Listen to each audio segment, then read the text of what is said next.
मध्य प्रदेश विधानसभा का बजट सत्र चल रहा है। सत्र तो वित्तीय वर्ष 2024-25 के आय व्यय का लेखा पेश के लिए है, लेकिन इसमें सियासी संग्राम भी मचा हुआ है। लोकसभा चुनाव के ठीक पहले चल रहे सत्र में विकास को लेकर सत्ता पक्ष और विपक्ष आमने सामने है। बजट सत्र के चौथे दिन दोनों पक्षों में इसको लेकर जमकर तकरार हुई। सत्र की शुरुआत में वित्त मंत्री जगदीश देवड़ा ने 1,45,000 करोड़ का अंतरिम बजट पेश किया। इसके बाद राज्यपाल की कृतज्ञता ज्ञापन पर बोलते हुए सीएम डॉक्टर मोहन यादव ने सिलसिलेवार ये बताने की कोशिश की कि 2003 में मध्य प्रदेश और 2014 में केंद्र में बीजेपी की सरकार बनने के बाद देश और प्रदेश किस तरह आगे बढ़ा है। मुख्यमंत्री ने विपक्ष को कांग्रेस और बीजेपी की सरकारों के कामकाज को लेकर खुली बहस की चुनौती दी। उन्होंने हाल ही में दिए गए भारत रत्न की चर्चा करते हुए कांग्रेस पर महापुरुषों की अनदेखी के भी आरोप लगाए। पिछले 10 साल में भारत ने जिस प्रकार से अपने कदम बढ़ाए, मुझे इस बात का गर्व है। भारत के विकास ने सोने की चिड़िया बनने की तरफ अपने कदम बढ़ाए हैं। ये हमारा सबका सौभाग्य है। प्रदेश में हर वर्ग, खास करके मध्य प्रदेश की विकास दर आज की स्थिति 16% से अधिक है। ऊर्जा क्षमता 4,000 मेगावाट, आपकी सरकार के समय 4,000 थी, आज की स्थिति में 29,000 मेगावाट से अगर आगे बढ़ी है तो ये केवल भारतीय जनता पार्टी की सरकार की कार्यकुशलता के कारण से बढ़ी है। आज 47 लाख हेक्टेयर से अधिक सिंचाई की सुविधा मिली है। हाथ कंगन को आरसी क्या, पढ़े लिखों को फारसी क्या, ये आंकड़े बता रहा है। वो आंकड़े खुली आंखों से देखोगे तो आपको सब कुछ मिल जाएंगे। विपक्ष के चुनावी वादों से मुकरने के आरोपों के बीच सीएम डॉक्टर मोहन यादव ने फिर दोहराया कि पिछले सरकार की कोई भी योजना बंद नहीं होगी। इसके साथ ही संकल्प पत्र में जो वादे किए गए हैं वो सभी पूरे किए जाएंगे। इसके साथ ही उन्होंने वादा खिलाफी पर कांग्रेस पर ही पलटवार किया। उन्होंने कहा कि कमलनाथ सरकार ने जनता के साथ वादा खिलाफी की थी, इसलिए जनता ने कांग्रेस को नकार दिया। अब मैं कांग्रेस के कुछ बात अगर याद दिलाना चाहूंगा। आपने किसानों की कर्ज माफी का वादा किया था, आपने मादक पदार्थ मुक्त प्रदेश बनाने की बात कही थी, आपने संविदा कर्मियों को नियमित करने की बात कही थी, आपने लिपिकों से वेतन विसंगतियों को दूर करने का वादा किया था, आपने आउटसोर्स कर्मचारियों के सुरक्षा का वादा किया था। लगातार इतनी लंबी लाइन है। कन्यादान में भी आपने कहा था 51,000 देंगे, एक बहन को नहीं दिया, एक कोई सामूहिक विवाह आपके माध्यम से नहीं हुआ। सदन में विपक्ष भी सत्ता पक्ष पर हमलावर रहा। मुख्यमंत्री के वक्तव्य के बीच विपक्ष ने सरकार पर जनता से किए वादों से मुंह चुराने का आरोप लगाया। विपक्ष ने इस बात पर भी सवाल खड़े किए कि जब मध्य प्रदेश की अर्थव्यवस्था इतनी मजबूत है, विकास की नदी बह रही है, तो कर्ज पर कर्ज क्यों लिया जा रहा है। विपक्ष ने महापुरुषों की अनदेखी के आरोपों पर भी तगड़ा पलटवार किया। प्रदेश की जनता की बात नहीं करना चाहते, यहाँ के किसानों की हक की बात नहीं करना चाहते, किसानों को धान खरीदी का समर्थन मूल्य की बात नहीं करना चाहते, गेहूं खरीदी की बात नहीं करना चाहते। मुख्यमंत्री 450 रुपए की बात करते हैं, आंकड़ों की बात, लेकिन आज जमीन पर यह है कि बहनों को 450 रुपए सिलेंडर की सब्सिडी नहीं मिल रही। युवाओं के बेरोजगारी की बात है, युवाओं की नौकरी की बात नहीं करते। सरकार सिर्फ धर्म पे बात करना चाहती है, प्रदेश की जनता के लिए बात नहीं करना चाहती। भाजपा लोकसभा चुनाव की जोरदार तैयारियों में जुटी हुई है। चुनाव का वही फॉर्मूला है जो विधानसभा चुनाव में था, केंद्र और राज्य दोनों सरकार के काम पर वोट मांगना। विधानसभा चुनाव में ये फॉर्मूला सफल हुआ है। सदन में सीएम ने दोनों सरकार के काम गिनाकर ये लगभग स्पष्ट कर दिया है कि लोकसभा चुनाव में भी भाजपा का यही एजेंडा होगा। अब देखना ये है कि कांग्रेस इसकी क्या काट ढूंढती है। Bureau report, IND 24।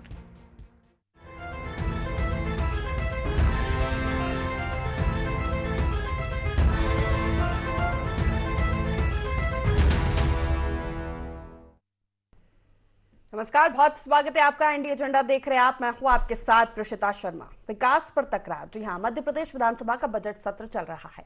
सत्र में अगले 4 महीने के लिए सरकारी खर्च निकालने के लिए अंतरिम बजट के लिए ये आहूत किया गया, लेकिन इसमें जबरदस्त सियासी घमासान देखने को मिल रहा है। सत्र के चौथे दिन यानी आज सत्ता पक्ष और विपक्ष के बीच वादों और विकास को लेकर तीखी तकरार हुई। एजेंडा साफ दिखा कि भाजपा केंद्र और राज्य सरकार के कामों को लेकर लोकसभा चुनाव में जनता के बीच जाने की तैयारी में है, तो विपक्ष दोनों सरकारों को वादों और विकास को लेकर जनता के कटघरे में खड़ा करने वाला है। आरोप प्रत्यारोप की इस जंग में किसके तरकश में क्या तीर है, क्या सत्र से पक्ष और विपक्ष चुनाव की बिसात बिछाने की कोशिश में है, इस पर कौन किस पर भारी पड़ रहा है, इसी पर आज हम चर्चा करने वाले हैं। लेकिन उससे पहले जान लेते हैं एजेंडा के मुख्य पॉइंट्स क्या है। बजट सत्र में क्यों मचा सियासी संग्राम? क्या सत्र से बिछ रही लोकसभा की चुनावी बिसात? क्या विकास पर बहस की चुनौती स्वीकार करेगा विपक्ष? महापुरुषों के मान पर राजनीतिक घमासान क्यों? और इन्हीं मुख्य सवालों के साथ चर्चा की शुरुआत करेंगे। खास पैनल हमारे साथ जुड़ गया है। सबसे पहले आपका परिचय करा देते हैं। मध्य प्रदेश भाजपा से प्रवक्ता अजय धबले जी हमारे साथ जुड़ गए, बहुत स्वागत है आपका। मध्य प्रदेश कांग्रेस महासचिव अमित शर्मा जी, आपका भी बहुत स्वागत है। वरिष्ठ पत्रकार सुरेश शर्मा जी हमारे साथ जुड़ गए। सुरेश जी, आपका भी बहुत स्वागत है। अजय जी, सबसे पहला सवाल आप ही से है कि बजट सत्र है, सियासी घमासान क्यों छिड़ा हुआ है? यही सवाल है। जिस तरह मुख्यमंत्री डॉक्टर मोहन यादव ने का जो आज भाषण हमने सुना, वो लगातार केंद्र की योजनाओं को गिनाते नजर आ रहे और ये स्पष्ट दिख रहा है कि आने वाले चुनाव को लेकर ही ये बिसात बिछाई जा रही है। देखिए प्रीतिजा जी, पहली बात तो हम ये देखना पड़ेगा कि सदन जो होता है, हमारा कॉन्स्टिट्यूशनल मैंडेट है कि सदन हमेशा चर्चाओं के लिए होता है। और आज हम देख रहे हैं कि किस प्रकार से कांग्रेस चर्चाओं से बचना चाहती है। ये लोग सड़क पे जाके चर्चा करना चाहते हैं, लेकिन सदन जो चर्चा का एक मुख्य केंद्र बिंदु होता है, वहां ये हंगामा करते हैं। तो सड़क पे जहां पे इन्होंने जनता के मुद्दे उठाने की आवश्यकता है, वहां ये चर्चा आहूत करते हैं। और जो सदन है जहां पे चर्चा करे, देश की जनता, प्रदेश की जनता के मुद्दे उठाएं, वहां ये कांग्रेस हंगामा खड़ा करती है। आज देखिए, आज मुख्यमंत्री जी ने जिस प्रकार से महामहिम राज्यपाल महोदय के अभिभाषण पर धन्यवाद प्रस्ताव का प्रत्युत्तर जब दे रहे थे, तब कांग्रेस में इतनी भी मर्यादा नहीं बची है। जब एक कॉन्स्टिट्यूशनल पोस्ट बोल रही थी और चेयर उनको कह रही है, माननीय अध्यक्ष जी उनको कह रहे थे विधानसभा के कि आपको ये सुनना पड़ेगा क्योंकि हमारी ये परिपाटी रही है, कॉन्स्टिट्यूशनल परिपाटी ऐसी रही है, जब आसंदी आदेश कोई देती है तो उसे सामने वाले सुनते हैं। लेकिन विपक्ष ने आज भी वो मर्यादा को तार तार कर दिया। किस प्रकार से deputy leader of opposition interrupt कर रहे थे, लीडर ऑफ अपोजिशन इंटरप्ट कर रहे थे, इनके सीनियर लीडर रामनिवास जी इंटरप्ट कर रहे थे। उस प्रकार से ये दिख गया कि कांग्रेस आज वास्तव में अपनी जो साख बचाने के लिए चर्चा भी नहीं होने देना चाहती। आज मध्य प्रदेश के विकसित मध्य प्रदेश को बनाने के लिए क्या रोड मैप रहने वाला है और विगत 20 वर्षों में मध्य प्रदेश ने ये स्वर्णिम मध्य प्रदेश कैसे बनाए और आदरणीय मोदी जी के नेतृत्व में देश ने क्या विकास के कार्य हुए, इन सारी बातों पे वहां चर्चा हो रही थी, लेकिन इन्हें इंटरप्ट करना था। मध्य प्रदेश के मुख्यमंत्री जी ने बहुत अच्छी बातें कही। प्रतीक्षा जी, मैं आपको बताना चाहूंगा कि उन्होंने कहा कि ये जो सरकार है हमारी, ये सुशासन, संस्कृति, सेवा और सतत विकास के लिए कार्यरत रहेगी। तो जब आपका मुख्यमंत्री इस प्रकार का रोड मैप किसी स्टेट के लिए रख रहा है, मुझे लगता है विपक्ष ने भी सशक्त विपक्ष की भूमिका में आ जाना चाहिए था और चर्चा करनी थी कि नहीं, आज आप ये चार चीजें हमारी भी सुन लीजिए, इनको भी आप इनकॉर्पोरेट कीजिए, डेवलपमेंट मिलजुल के करेंगे। लेकिन नहीं, कांग्रेस कर रही है डिसरप्शन। और देखिए, जितना ये डिसरप्शन करेंगे, मुझसे लगता है कि देश की जनता, प्रदेश की जनता इनके इतिहास को तो वैसे ही भली बात जानती है, क्योंकि जब जब चर्चा की बात आई है, कांग्रेस ने हमेशा हंगामा खड़ा किया और इस देश ने उस हंगामे की परिपाटी है कि 10 वर्षों से ये केंद्र में बाहर है और विगत 20 वर्षों से मध्य प्रदेश में बाहर है। और हमें यह ना देखना पड़े कि सदन में इतने भी सदस्य ना पहुंचे कि हंगामा खड़े करने लायक भी इनके पास सदस्य ना पहुंचे। तो मुख्यतः जो सदन चर्चा के लिए बना है, वहां चर्चा होनी चाहिए और सार्थक चर्चा होनी चाहिए। जो आज इतना अनुपूरक बजट, इतना अच्छा मौका विपक्ष को मिला था, लेकिन विपक्ष ने भी उस मौके को गवा दिया। प्रदेश की जनता के समक्ष आपके डिबेट जाते, आपके बाइट जाते, आपका डिबेट, डिस्कोर्स, डायलॉग जाता, लेकिन नहीं, इन्होंने हंगामा खड़ा करके जो इनका मूल चेहरा है कि कहीं ना कहीं अपना जो चाल चरित्र चेहरा, बिना नीति नेतृत्व नियत वाली कांग्रेस है, वो बचाने के लिए कांग्रेस हमेशा इस प्रकार से हंगामा अमित जी का जवाब ले लेते हैं। अमित जी, आप मर्यादा का पालन नहीं करते, विकास पर कोई चर्चा करना नहीं चाहते, अपनी साख बचाने के लिए आप बहस शुरू कर देते हैं। देखिए, सदन में विपक्ष की भूमिका के जो सवाल होते हैं, उन सवालों को चाहे लोकसभा हो या राज्यसभा हो, सरकार कितना सुनना चाहती है, केंद्र की सरकार इनकी हो या राज्य की सरकार कितना सुनना चाहती है, ये सिर्फ अपनी बात सुनाना चाहते हैं। चाहे वो माननीय अध्यक्ष महोदय को संबोधित करके माननीय मुख्यमंत्री जी हो या अन्य मंत्रीगण हो, ये सिर्फ अपनी बात सुनना चाहते हैं। जो सदन में लगे हुए प्रश्न हैं, चाहे वो तत्कालीन मुख्यमंत्री शिवराज सिंह चौहान जी के शासनकाल में हो, उन करीब 28,000 प्रश्नों के मूल उत्तर भारतीय जनता पार्टी ने उन 18 वर्षों में नहीं दिए। हाल ही में जो विधायकों ने क्वेश्चन लगाए, उन प्रति उत्तर देने के लिए गोलमाल घुमा के कुछ तथाकथित विधायकों को उनके उत्तर पहुंचा दिए गए, वो संपूर्ण विकास, संपूर्ण विस्तृत जानकारी उनको नहीं दी गई। तो क्या ऐसी सरकार छुप रही है? क्या ऐसी प्रॉब्लम है सरकार जो ना प्रश्नों के उत्तर देना चाहती है, अगर सदन में सिर्फ अपनी बात सुनाना चाहती है? भाई, जो विपक्ष की भूमिका में लोग बैठे हैं, कांग्रेस पार्टी बैठी है, वो उनको भी जनता ने सदन में चुनकर भेजा है, जिससे वो अपने क्षेत्र की, अपने जाति धर्म की, अपने क्षेत्र के विकास की और सामूहिक मध्य प्रदेश के विकास की बात वो मुखरता से सदन में उठा सके। लेकिन कोई सरकार सुनने को तैयार नहीं है। अब मेरे भारतीय जनता पार्टी के सरकार के लोग कह रहे हैं कि इनकी बातें सुन के चुनौती दे रहे बहस इनकी सरकार कह रही है कि वहां पर सदन में जो विपक्ष की भूमिका में लोग बैठे वो जाके सदन के अंदर इनकी ताली बजाएं, मेज थपथपाएं और इनकी तारीफ करें। हम विपक्ष प्रश्न पूछ रहा है कि जो आपके द्वारा ही सरकार को वादे किए थे लाडली बहनाओं को 3,000 देने के, कौन सा ऐसा दिन आएगा क्या आप 50-50 रुपए बढ़वाएंगे? ये कहे ना मुख्यमंत्री जी, इस बात को क्यों नहीं कह रहे? तमाम योजनाएं चलेंगी, स्कॉलरशिप ओबीसी की मिल नहीं रही, आदिवासियों की स्कॉलरशिप बच्चों की 3.5 वर्ष से नहीं मिल रही। मैं कहना चाहता हूं इन मुख्य मुद्दों को, जो गेहूं की खरीदी का धान जो उन्होंने वचन पत्र में दिया था उसको घोषित करिए, धान की खरीदी का जो मूल्य उन्होंने घोषित करा अजय जी उसको घोषित कराइए, हम सुनेंगे बैठ के। आप अपने आभा मंडल की बातें, अपनी प्रशंसा की बातें करेंगे तो मैं समझता हूं कि कोई भी विपक्ष की भूमिका में वहां बैठकर ताली बजाने नहीं गया, आपकी पीठ थपथपाने नहीं गया। विपक्ष की भूमिका में सच बात और जनता की मूल मुद्दों की बात करने गया है। इस बात को अगर आप सदन में नहीं सुनेंगे तो हम सड़क पर भी कहेंगे जीतू पटवारी के नेतृत्व में, और सदन के अंदर, गैलरी के अंदर हो या बाहर वॉकआउट करना होगा। उन नैतिक मूल्यों का जब संविधान के आधार की जो हमें जिम्मेदारी दी गई है, अगर उनको कुचलने का काम आप करेंगे तो हम सदन में भी वॉकआउट के माध्यम से जनता को आपका चेहरा बताने की कोशिश करेंगे। इस पर छोटा सा कमेंट, फिर सुरेश जी का रुख करूंगी। जी प्रीशिता जी, मुझे लगता है कांग्रेस इस प्रकार अगर वॉकआउट करती रही तो ये दिन ना देखने को मिले कि देश की राजनीति से ही कांग्रेस वॉकआउट कर जाए, क्योंकि वास्तव में देश जो सुनना चाहता है, प्रदेश जो सुनना चाहता है, वो सार्थक चर्चा सदन में ही होगी। सड़क पे आपको जनता के प्रश्न उठाने के लिए आंदोलन करने पड़ते, लेकिन आप वहां जाके आपके लोग चर्चा करते, वहां मौन व्रत धारण कर लेते और ये सदन में हंगामे करते हो। तो वास्तव में आज चर्चा हो रही थी, आज आपको भी प्रॉपर समय मिला था, आपके लीडर ऑफ अपोजिशन को समय मिला, आपको भी एक विधानसभा की आसन दी ने एक समय निर्धारित किया था, उस निर्धारित समय में आपको अपनी बात रखनी थी। लेकिन आप अपनी बात रखने से ज्यादा मुझे लगता है जो भारतीय जनता पार्टी के संकल्प पत्र पर डिस्कशन कर रहे थे, तो आपको, मुझे ये, हम लोग इससे खुश है कि आप भारतीय जनता पार्टी के संकल्प पत्र की बात कर रहे हैं, क्योंकि वास्तव में वो संकल्प पत्र पूरा होने वाला संकल्प पत्र है। अभी मात्र अल्पकाल में ही 40 बिंदु संकल्प पत्र के भारतीय जनता पार्टी की सरकार ने पूरे किए हैं।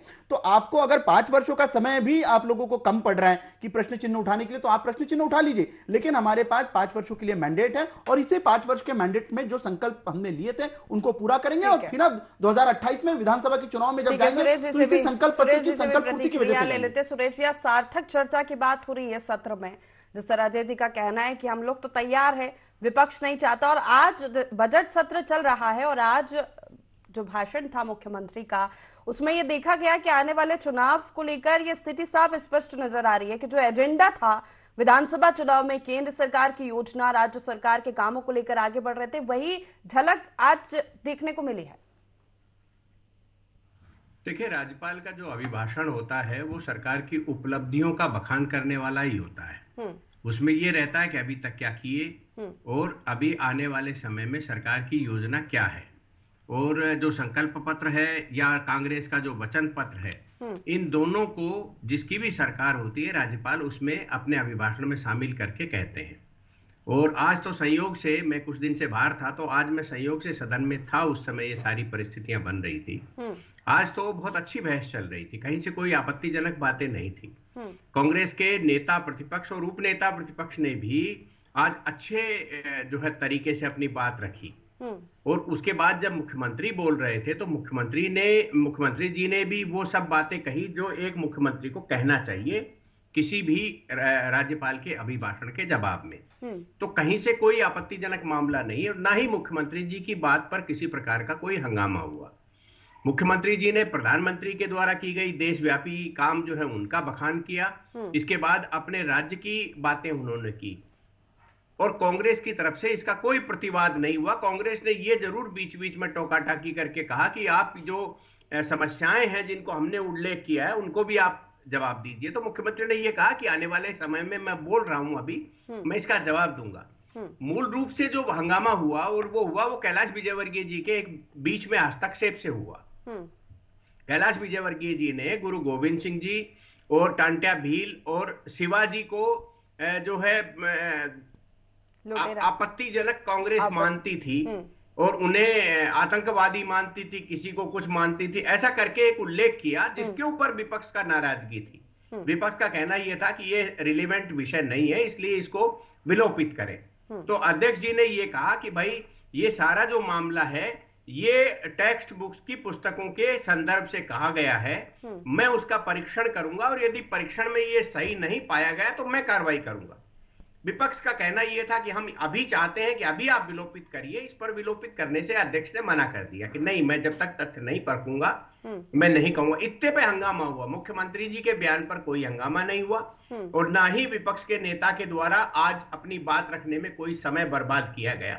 उन्होंने बाकायदा अपना समय लिया, उपनेता प्रतिपक्ष ने अपना समय लिया और बातें जो कहना चाहिए नेताओं प्रतिपक्ष की ओर से वो सारी बातें कही गई। ठीक है। और मुझे तो ये भी आज अच्छा लगा कि नेता प्रतिपक्ष ने अपना बयान देते हुए ये कहा कि मेरे पास मुद्दे और भी हैं, लेकिन मुख्यमंत्री जी को हम पर्याप्त समय देना चाहते हैं जवाब देने के लिए, इसलिए मैं अपनी बात को समाप्त कर रहा हूँ। तो मुझे नहीं लगता कि आज कोई हंगामा हुआ था या मध्य प्रदेश विधानसभा की गरिमा के विपरीत हुआ है कुछ भी।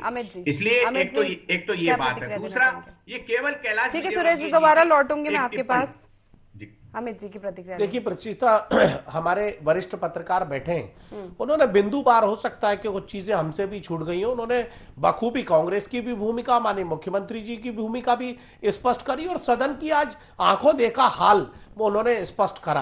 अब अजय जी इस बात को हंगामे के तौर पर ले, आप भील टंटिया मामा और तमाम ऐसे लोगों के बारे में टीका टिप्पणी करेंगे, आप शब्द कहेंगे और आरोप कांग्रेस पर लगाएंगे तो निश्चित तौर पे उसकी आवाज तो कांग्रेस हमेशा उठाएगी। आपको अपनी मर्यादा तय करनी होगी। भारतीय जनता पार्टी के जो नेता सदन में बैठे, जो कहीं ना कहीं मंत्री हैं, कहीं ना कहीं विधायक हैं, वो अपनी क्षेत्र की नैतिक जिम्मेदारियां और प्रदेश के संरक्षण में और उसके विकसित होने पर जवाब दे, ना कि इन आपत्तिजनक बातों को कहकर उन मुद्दों को भड़काने की कोशिश करते और विपक्ष पर आरोप लगाते हैं कि विपक्ष जो है हंगामा कर रहा है। यही हाल केंद्र में भी लोकसभा और राज्यसभा में और यही हाल भारतीय जनता पार्टी के द्वारा निर्मित किया जाता है मध्य प्रदेश की विधानसभा। ठीक है, विकास की बात कर लेते तो खुली चुनौती दे रहे हैं कि विपक्ष आकर विकास के मुद्दों पर खुली बहस करे, हम तो तैयार है। देखिए प्रचिता, अभी हाल ही के चुनाव में भारतीय जनता पार्टी को सत्ता में बैठने का और कांग्रेस पार्टी को विपक्ष में बैठने की भूमिका जनता ने जनमत करके दिया है। हम कहना चाहते हैं कि जो आपने संकल्प पत्र दिया है उस आवाज को हम उठाना चाहते हैं, कहना चाहते हैं कि आप जिन आधारों पर, जिन बिंदुओं पर, जिस संकल्प पत्र पर आप सत्ता में आए उन मूल बातों को कब पूरा करेंगे। चाहे बार बार इस दोहराने की बात हो कि लाडली बहना की बात हो या 2700 रुपए गेहूं की बात हो, 3100 रुपए धान की बात हो, गरीब कन्याओं के शिक्षा की बात हो, अनुसूचित जाति जनजाति आदिवासी इन सब के कल्याण की बात हो। लगातार हमारा प्रदेश प्रति व्यक्ति हजारों रुपए के कर्ज में लगातार बढ़ता जा रहा है और सरकार कर्ज ले लेकर प्रदेश पर करीब 4 लाख करोड़ से ऊपर का कर्ज ले लिया और अपनी पीठ थपथपाने की बात करती है। और कहीं ना कहीं ये प्रदेश के नौजवानों के भविष्य, चाहे रोजगार की बात हो, सरकार जवाब देना नहीं चाहती। महिलाओं के अत्याचार लगातार बढ़ रहे हैं, सरकार तो संकल्प पत्र के वादे हैं वो आने वाले 5 सालों के लिए हैं। फिर उन्होंने आरोप लगाया कि 15 महीने में आपने वादा खिलाफी की, तो हमें तो अभी नई सरकार बने 2 महीने ही हुआ है। देखिए 15 महीने की छोड़ दीजिए प्रचिता जी, भारतीय जनता पार्टी आज भी दिग्विजय सिंह जी को और केंद्र में नेहरू जी को याद करती है। ये अपने दामन में झांक के नहीं देखती कि हमारी जो जनता ने हमें सत्ता में बिठाए, जो नैतिक जिम्मेदारी दी है उसका हम कितना निर्वहन कर रहे हैं। हमेशा ये भागने की कोशिश करते हैं और इर्द-गिर्द बातें करने की कोशिश करते हैं। काला है हमारा इतिहास, इतना काला है। हम लोगों को टेक्स्ट बुक में भी ये पढ़ाया गया कि अकबर महान था, जबकि छत्रपति शिवाजी महाराज के इतिहास को कितना पढ़ाया गया। गया है। तो हम लोग को लगता है कि जो इतिहास काला इतिहास है उसी के ऊपर भविष्य की नींव खड़ी होती है। तो उस काले इतिहास को भी हमारी भविष्य के अरे आप अंग्रेजों के साथ मिले हुए थे अजय जी, आपकी पार्टी अंग्रेजों के साथ मिली हुई थी। अरे आप अंग्रेजों और उसके बाद आप उनकी गुलामी में लगे थे। आप इतिहास की बात कर रहे हैं। आपके इस देश में आजादी में आपकी पूरी भारतीय जनता पार्टी और आरएसएस का एक व्यक्ति नहीं है इस देश की आजादी में, और आप इतिहास को काला बता रहे हैं। कहीं ना कहीं आप महात्मा गांधी को गाली बक रहे हैं और नाथूराम गोडसे को आप हीरो बनाने की कोशिश कर रहे हैं। में खड़ा कर देते। तो अजय जी आपका ये कहना है कि मध्य प्रदेश में जिस तरह आंकड़े गिनाए गए कि मध्य प्रदेश में 2003 के बाद विकास हुआ और केंद्र में जब 2014 में सरकार बनी उसके बाद भारत में विकास हुआ। ऑन रिकॉर्ड कह रहे हैं हम प्रतिशत, ये ऑन रिकॉर्ड है। ये मध्य प्रदेश में 7 लाख हेक्टेयर की सिंचाई होती थी, आज 47 लाख हेक्टेयर की सिंचाई हो रही है और आपको जल्द ही 65 लाख हेक्टेयर की सिंचाई होते दिखेगी।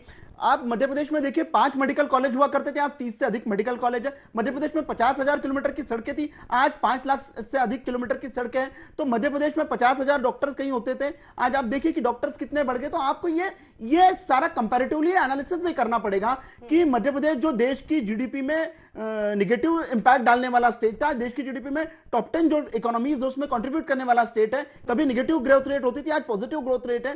तो ये भी आपको देखना पड़ेगा। इंफ्रास्ट्रक्चरल डेवलपमेंट पे विगत 10 वर्षों में किसी सवाल उठा रहे हैं कि अगर इतने विकास की गंगा बह रही है तो फिर कर्ज लेने की क्या जरूरत है? देखिए महत्वपूर्ण बात यह है प्रीशिता जी, आप देखेंगे कि कर्ज किस पैरामीटर्स पे लिया जा रहा है, उसका डायनामिक्स होता है कि जिस स्टेट की इकोनॉमी अच्छी होगी उसी को कर्ज मिलेगा, बैंकरप्ट स्टेट को कर्जा नहीं मिलता। दूसरी बात, कर्ज लेके कैपेक्स पे खर्चा किया जा रहा है। आप देखिए आधारभूत संरचनाएं मध्य प्रदेश में बहुत आवश्यक थी। मैंने जैसे कि कहा 50,000 किलोमीटर की सड़कें थी, जब आप 5 लाख किलोमीटर की सड़कें बनाएंगी, आप जब इतने सारे मेडिकल कॉलेज बनाएंगे, आप सिंचाई की इतनी सारी परियोजनाएं लाएगी, जब आपको कर्जा लेना ही पड़ेगा, लेकिन वो कर्जा लेके मल्टीप्लाई हो रहा है, वो उससे कैपेक्स जिसको हम कहते हैं कि इकोनॉमी की भाषा में, बजट की भाषा में जिसे कैपिटल एक्सपेंडिचर कहते हैं, जितना ज्यादा कैपिटल एक्सपेंडिचर अधिक होगा उतनी आपकी इकोनॉमी ग्रो करेगी। तो मध्य प्रदेश की इकोनॉमी इसी वजह से ग्रो की है कि मध्य प्रदेश की सरकार ने प्राथमिकता के तौर पर आधारभूत संरचनाएं बिल्डअप की जो बिल्कुल भी धाराशायी हो गई थी। बिजली सड़क पानी का इंडेक्स देश में सर्वाधिक अगर कहीं गिरा हुआ था तो बिहार और मध्य प्रदेश का नाम आता था। तो यह भी कांग्रेस को अपना इतिहास देख लेना चाहिए। आज मध्य प्रदेश सशक्त बनाए, समृद्ध बनाए, वो भारतीय जनता पार्टी की सरकार ने जो मध्य प्रदेश को बनाने का काम किया और उसी मध्य प्रदेश को आज हम कह रहे हैं कि ये मध्य प्रदेश ग्रो करेगा, ये मध्य प्रदेश विकसित भारत के इकोनॉमी में कंट्रीब्यूट करने वाला मध्य प्रदेश बनेगा। इसके लिए ये सब प्रचिता उधार लेकर अपना घर चलाने की परंपरा तो हमने किताबों में पढ़ी थी, जो भारतीय जनता पार्टी की सत्ता चरितार्थ कर रही है और अपनी पीठ थपथपा रही है। आज ये विकास की बात करते हैं जो मध्य प्रदेश ग्रो हो रहा है। 1.5 लाख करोड़ 1.5 करोड़ लोग मध्य प्रदेश में नौजवान बेरोजगार हैं। लगातार हमारे जो आसपास के क्षेत्र हैं उसमें हमारे पब्लिक सेक्टर बंद होते जा रहे हैं। लगातार संविदा पर नौकरी होती है पर नौकरी निकलना बंद हो गई है। पीएससी जैसी नौकरियों में मध्य प्रदेश में घोटाले हुए, व्यापम जैसा बड़ा घोटाला मध्य प्रदेश में हुआ है। और इनके प्रमुख सचिव ने हेल्थ ने कहा था पिछले ने कि आज डॉक्टरों की भर्ती करना अनिवार्य है। भोपाल के सिविल सर्जन का बयान है कि डॉक्टरों की भोपाल के अंदर कमी है। ऐसे कई बयान हैं और हम एकता विकसित मध्य प्रदेश की बात करते और कर्ज लेकर उसको चुकाने की बात कर। आपकी वैलिडिटी खत्म होने वाली है। 5 लाख करोड़ की गारंटी मध्य प्रदेश सरकार की रखी हुई है और 4 लाख करोड़ से ऊपर का लोन आप ले चुके। उसके बाद नगर निगम में कर्मचारियों को तनख्वाह देने के लिए पिछले महीने तनख्वाह नहीं बटी। इस बार भी कर्मचारियों की आए दिन न्यूज़पेपर में है कि तनख्वाह के लाले पड़ रहे हैं और हम मध्य प्रदेश को विकसित मध्य प्रदेश की बात कर रहे हैं लोन के ऊपर। सुरेश जी, सरकार एक तरफ विकसित मध्य प्रदेश, विकसित भारत के आंकड़े गिना रही है कि क्या क्या विकास हुए 2003 और 2014 के बाद। विपक्ष इसको नकार रहा है क्योंकि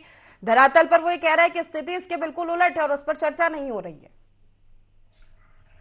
नहीं, चर्चा करने से कभी रोका नहीं जाता। सदन में हमेशा चर्चा होती है। और जहां तक विकसित मध्य प्रदेश के, तो मध्य प्रदेश के डेवलपमेंट के बारे में तो कोई भी कह सकता है कि काफी कुछ डेवलपमेंट हुआ है। सड़कों के मामले में अच्छा हुआ है, जो सिंचाई के संसाधन हैं वो बढ़े हैं और बिजली का उत्पादन बढ़ा है। तो कुल मिलाकर के ये कहा जा सकता है कि डेवलपमेंट की तरफ जा रहे हैं। जहां तक रोजगार का प्रश्न है तो रोजगार में इसमें कोई संदेह नहीं है कि जब से यूनिवर्सिटीज बनी है बड़ी संख्या में तो उतने ही लोग तैयार होकर के आ रहे हैं।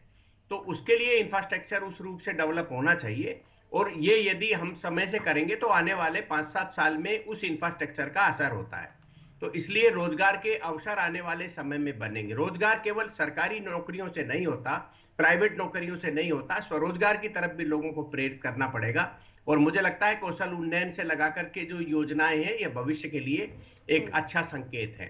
जहां तक कर्ज लेने का प्रश्न है, तो इस बात में कोई संदेह नहीं है कि मध्य प्रदेश पर कर्ज जो है अनुपातिक रूप से बढ़ रहा है, और इस कर्ज को दो रूप से देखना पड़ेगा। पहला यह है कि आपके द्वारा की गई घोषणाओं को मेंटेन करने के लिए आप कर्ज ले रहे हैं, या आप अधोसंरचना के लिए या किसी अन्य प्रकार के जिसको एक निवेश करके और आने वाले भविष्य के लिए आप कर्ज ले रहे हैं। तो इन दो बातों को आपको समझना पड़ेगा। ये बात फैक्ट है, इसमें कोई शक नहीं है कि सरकार यदि लाडली बहना और अन्य जो रास्ते से, नाम गिनाने की बजाय कह रहा हूं, अन्य रास्तों के माध्यम से यदि सीधे मनी देने की बात करती है, सीधे पॉकेट में देने की बात करती है, ये घोषणा तो पिछली बार राहुल गांधी जी ने भी की थी कि डायरेक्ट जो है हम बेनिफिट देने की बात करेंगे।